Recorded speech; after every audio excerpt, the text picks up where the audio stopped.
Is Zachary Ferrito, and we are live. This is my first YouTube live broadcast. How exciting is that? So if you're hopping on, feel free to comment. But I wanted to talk to you today about how to deal and avoiding burnouts. Now, burnout happens to all of us, right? I've recently just experienced it myself, so I know exactly how any of you guys feel. And I want to show you some simple tips on how to avoid and to handle burnout.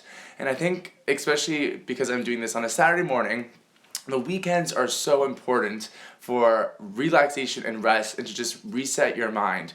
And I have a golden rule, and it is that I don't work on the weekends. And I do that to help me avoid burnout. Now, I know not everyone can do that, but these are some tips that are going to help you with avoiding burnout. So, my first one for you is to just stick with the basics. And what I mean by that is just rest, eating healthy, and getting light exercise in daily. But the most important one is definitely sleep. I think it's super important that we at least get 8 hours of sleep.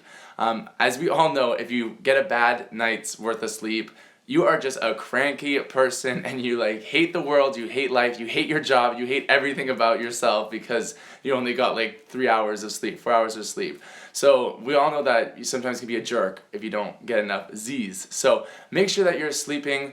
And hey, what's up, Immaculate Nadine? I think that's how you say it. But make sure you get lots of sleep, and that's really gonna actually help avoid burnout for sure. And in terms of eating healthy and light exercise, those are things that we all know really help us just feel better about ourselves and feel more strong and more confident in our bodies. So those are the basics: sleep, eating well, and exercising properly. Now, my second tip is to reassess your goals. And I think that's super critical in avoiding burnout, because if you know what you want in life and if you know how you want to achieve whatever you want and within a certain time period, it's easy for you to say no to things. It's easy for you to say yes. And if you have a goal that you have, or a mission statement, say I'm going to be doing this A, B, and C, you know what to do. You know whether or not you should stay at your work. You know if you should pick up those extra shifts. So that's why just looking back at your goals and that timeline of what do you want to achieve in 3 months, 6 months, all that stuff. So always realigning yourself with your goals really makes it easy for you to be okay, I'm going to do this. I'm not going to do this. I'm going to do this as well. And also in terms of your goals, I want to kind of talk to you about seasons. So with seasons, it's you have a work season, you have a romance, love season, when you're on the prowl, you're in heat, but you're just I'm gonna go on a lot of dates.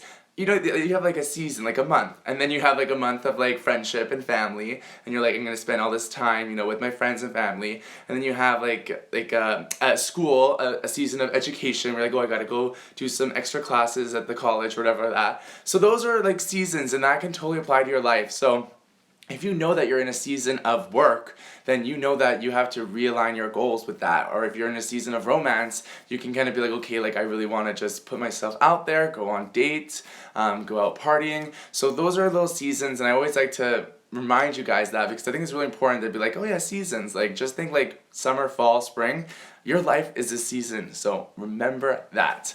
And we were talking earlier, my third tip is saying no. So saying no is really big, and I'm a huge people pleaser, and it's really hard for me to say no, but what I like to do is, if it's not a hell yes, it's a hell no.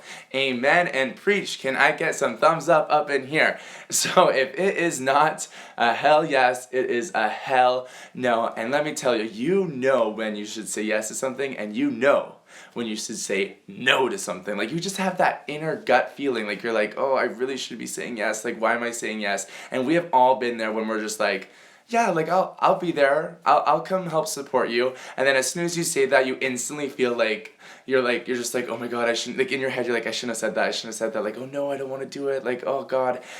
Be brave enough to just say no. Sure, they may look at you whoa, especially if you're someone that's always said yes, but if you just say no and just be no, I can't do it, I have to take care of myself, my well-being is better, I have to focus on me. Don't worry, they will understand that eventually in time, and if they don't understand it, then they are not your friend, and you don't even need to say yes to them if they don't understand that. But know that saying no is sometimes super powerful, and to apply that to your life.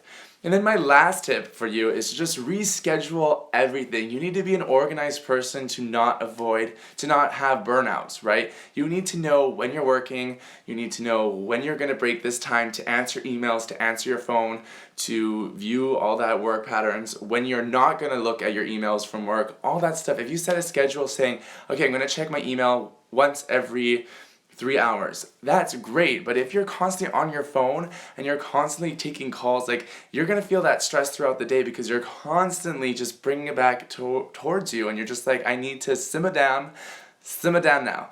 So you need to simmer down and to reschedule and organize your daily week and weekend on how you want to correlate with those goals that I said earlier. And I hope these tips help you guys because like I said, recently experienced burnout. I was just working so much, and it was rough for me to kind of continue on. I was not feeling good. I was getting kind of sick, and it's just because I was overworking. And so I made some changes in my life. I looked at my schedule. I organized it. I said I'm going to do this from these hours. I said no to people, and people got upset, but I said, hey, it's my life. I have to do what's best for me. And yeah, those are just some great tips that you can apply to your life. If you guys have any questions, I would love to answer them now. But dealing with burnout, it happens to the best of us. So all you have to do is maintain that positive power thinking and apply these goals and these tips, and you'll avoid it and handle burnout with grace. This was really exciting to do a live video, so thank you so much for watching. If you want more, you can check out beautyandthefit.com, and I will answer all your guys' comments in all your questions in the comments below. Kisses and hugs, much love, and I'll see you on the flip side. Bye, guys.